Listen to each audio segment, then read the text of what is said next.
day everyone, Cappy here with, you know who I'm with, 410 Expedition. What a great weekend to just get out and spend one evening. Got something exciting to show you.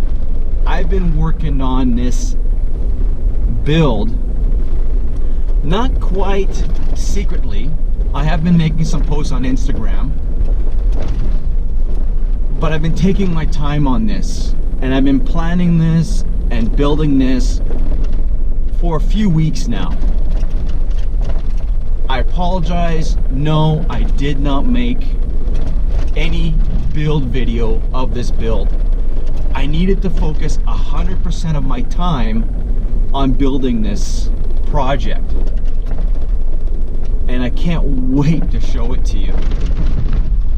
So right now I'm heading up over what we call the hump, which is Highway 532. It's a scenic route. This year though, this gravel road has taken a beating. It is rough. It's rougher than I've ever seen it. And I'm gonna get over the hump, and then I'm gonna take a left. Last night, Bruce and a couple of friends, they went out already, out in the backcountry. They're doing some fly fishing today. I was still doing some last minute prep work to the project that I'm going to show you, and it got real dark real quick, and it was just too late in the evening to head out. So I'm out this morning, I packed up some stuff, and I'm heading that way now.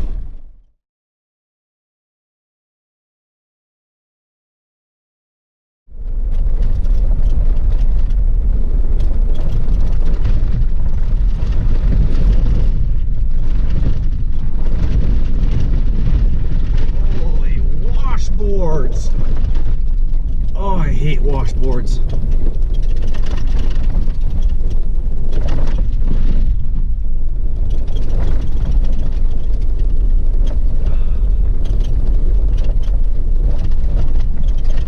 So something didn't feel right.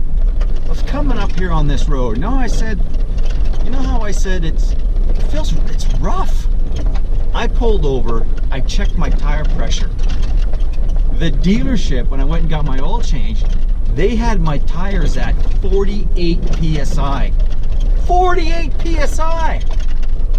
Memo to self, always check your tire pressure after you get a service done at the dealership. I now lowered it down to 35 PSI. It's a much smoother ride, and my low tire indicator is not coming on. So there's that medium there. Come on guys, 48 PSI? Maybe that's what they want for highway driving and regular gravel road driving, but that was a little excessive. I've never gone up that high. The max I've ever done is about 40, 42 PSI. It was at 48.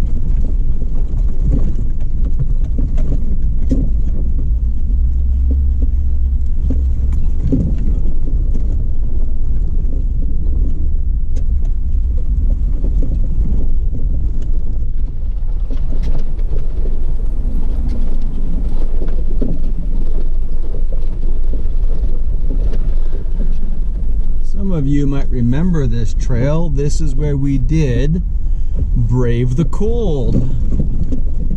This is where we had about 2.5 to 3 feet of snow that we had to navigate through, and only made it to that tree right there. Ooh, she's icy in here.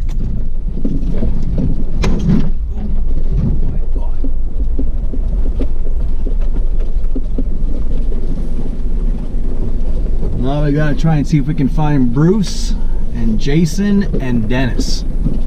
They're already in here somewhere.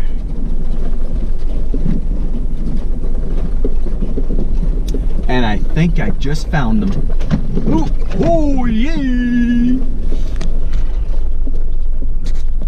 Someone is in my favorite spot over there. Look at that, a little rooftop tent action. It looks like they have a Burmese.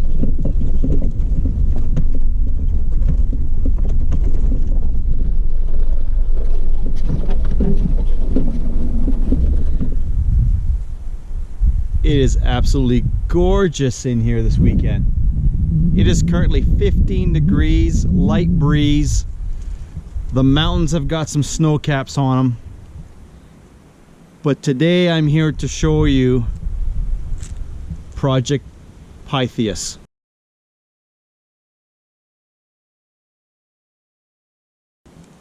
This is the project that I've been working on kind of secretly in my garage.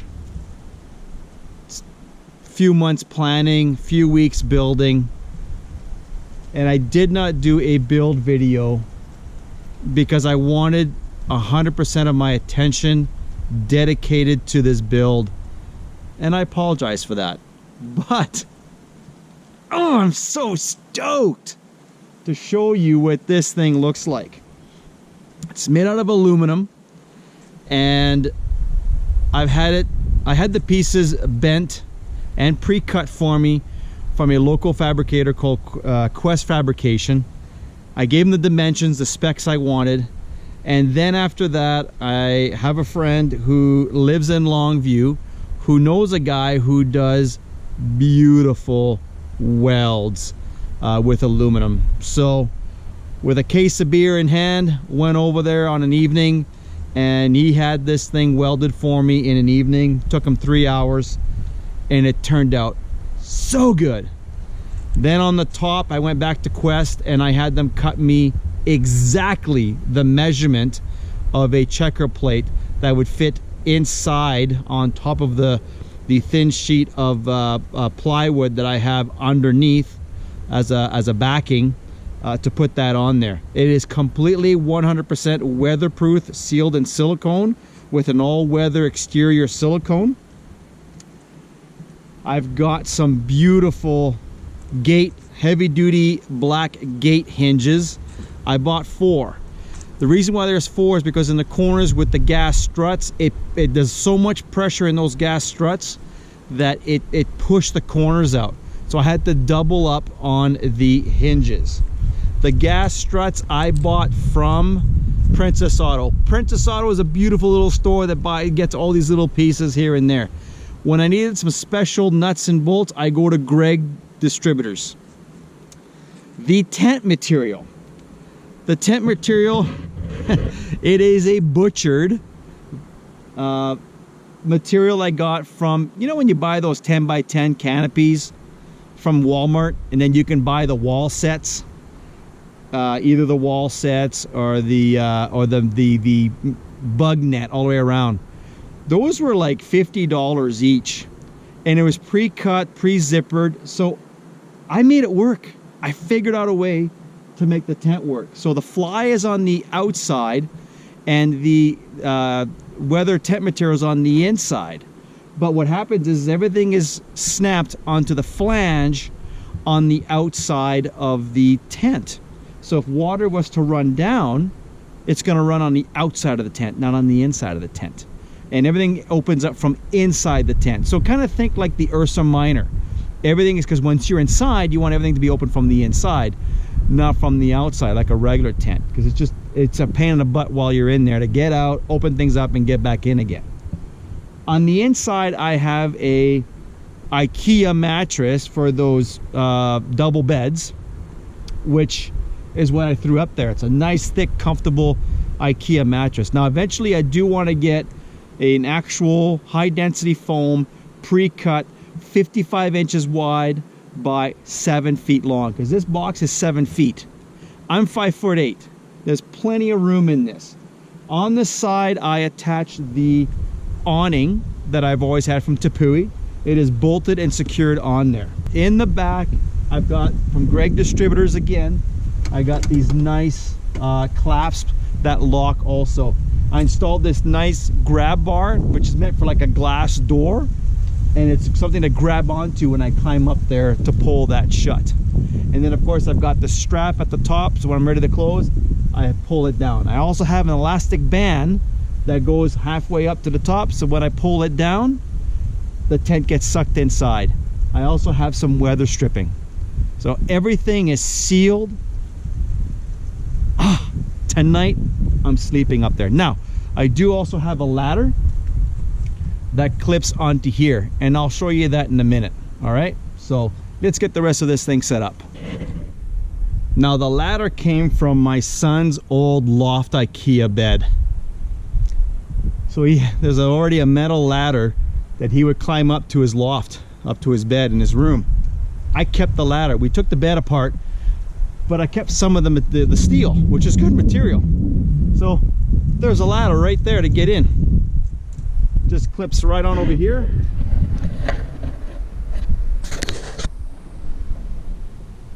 One of the other features I did on the cap of the tent is the RhinoRack bar system I had originally when I had the Burmese tent installed. I reused those clamps, all 6 of them. So I can install 3 bars if I want up there, if I want to throw kayak, canoe, bikes on the roof. Double purpose. Today I'm going to do a couple extra little projects inside the tent. I went to Walmart and bought those little boot bags that you can hang behind your door.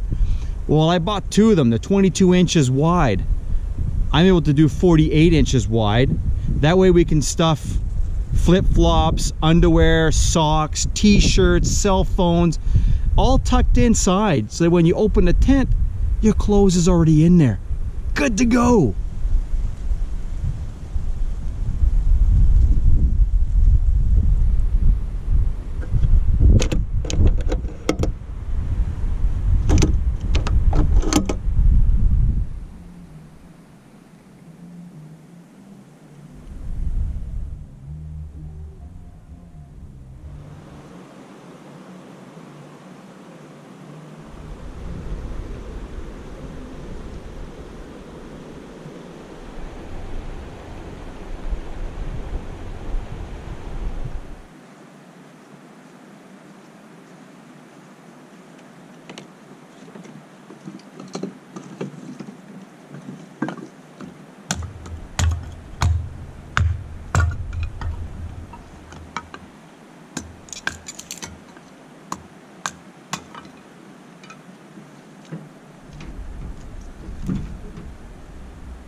So it's the next morning. It was nice last night, and then she was a little frosty this morning.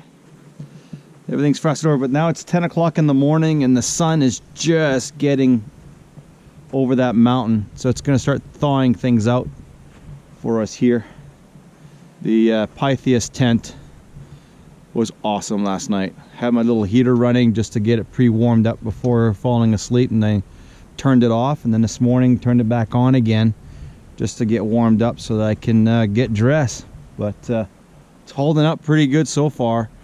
During the fire, we were talking about different places I might look at getting some tent material made in Calgary. That way it'll be either like on Velcro or something like that instead of the snaps, because the snaps are not working out for me too well.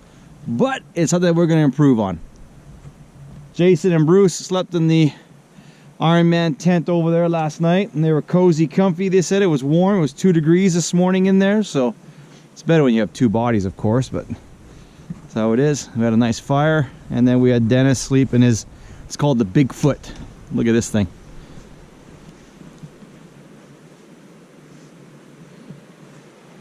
He had the heater, little hotel Bigfoot in there. And then this morning, the river is beautiful, clear and calm. Let's go take a look. Oh, here we go. Look at that mountain over there. That one behind me. It's beautiful. Some great camp spots back here. So, some of the things I took away from this field test. One is the inside tent material. It's just, something's not right. So I gotta tune that up. The outside mesh, love it. It's perfect. Just gotta work on somehow getting in and out with the inner wall closed. And I just have to add a zipper or something in there.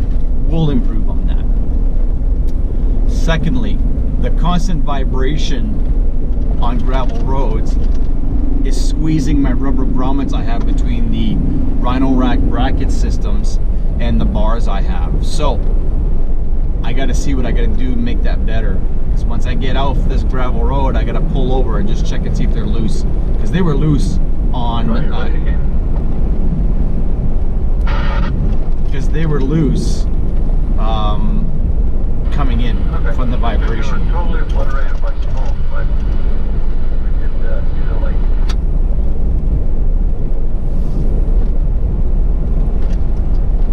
Keeps interrupting me.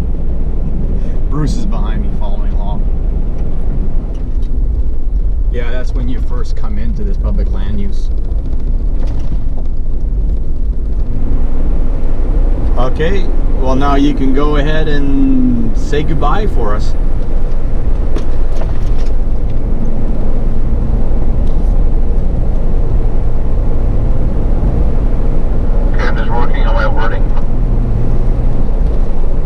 Don't forget, you've always said you have a face for radio, so here's your chance.